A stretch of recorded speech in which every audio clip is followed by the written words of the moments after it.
Good evening, night travelers.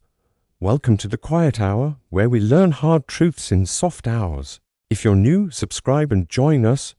Tonight, I want to tell you about Daniel, an open book that everyone read but nobody respected, and the moment he learned that some chapters should stay closed. Daniel was 43, a financial advisor in Chicago, the kind of guy people call genuine, authentic, transparent.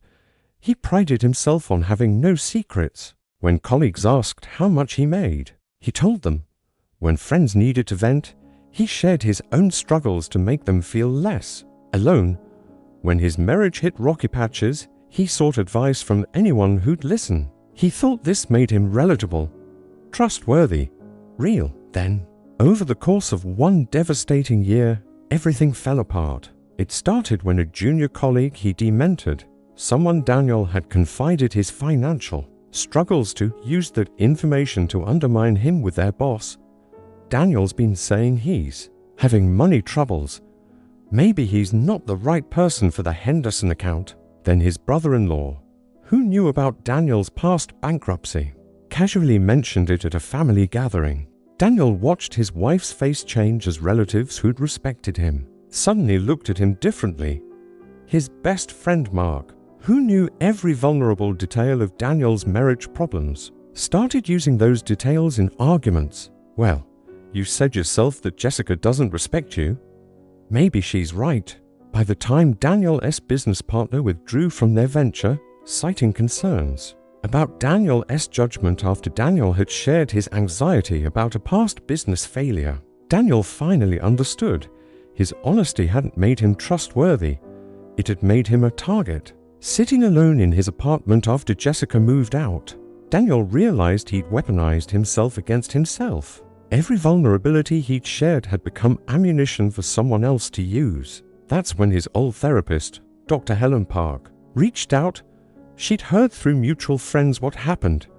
Over coffee, she said something that changed everything. Daniel, there's a difference between authenticity and oversharing. You've been confusing the two. She explained 7 things Daniel had been revealing that he should have protected. Your struggles and vulnerabilities, you shared them thinking it made you relatable. But people saw weakness they could exploit. Your past mistakes, you thought owning them showed growth. But people filed them away as evidence against your character. Your family problems, you sought support. But you gave others ammunition and access to your private life. Your fears and insecurities, you named them out loud, and people learned exactly how to hurt you. Your income and savings, you thought transparency showed you had nothing to hide, but it created jealousy and judgment. Your humiliations, sharing them didn't heal them. It just gave people permission to reference them forever. And your relationships, who you trust, who you don't, you told everyone everything, never realizing that information is power you were handing away. Daniel felt something break open in his chest. But isn't honesty supposed to be good? Isn't vulnerability supposed to be strength? Dr. Park's expression was gentle but firm. Vulnerability with the right people at the right time. In the right measure, that's strength. But indiscriminate disclosure isn't vulnerability, it's self-sabotage. You've been handing people the map to your weaknesses and then wondering why they kept finding them. Over the next year, Daniel rebuilt his life differently. He stayed authentic but became selective. He shared his feelings with his therapist, not his colleagues. He worked on his marriage with Jessica in counseling, not in conversations with friends who had their own agendas. He learned that privacy isn't the same as dishonesty. The change was remarkable. When people couldn't weaponize his vulnerabilities, they couldn't diminish him. When they didn't know his finances, they couldn't judge or exploit him.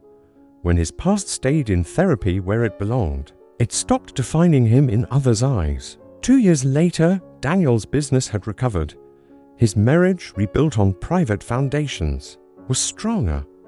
And the people still in his life were there because they respected him, not because they knew how to manipulate him. Friends, we live in an age that worships transparency.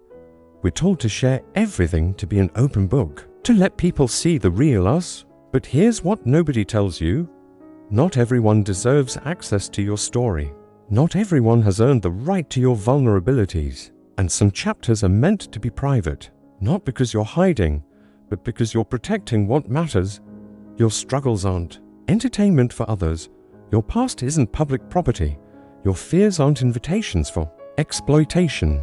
Your private life isn't community property. Authenticity doesn't mean telling everyone everything. It means being genuine with people who've proven they're safe, while maintaining boundaries with everyone else. It means understanding that privacy is protection, not pretense. That's our truth for tonight at the Quiet Hour. What have you been oversharing? That's cost you.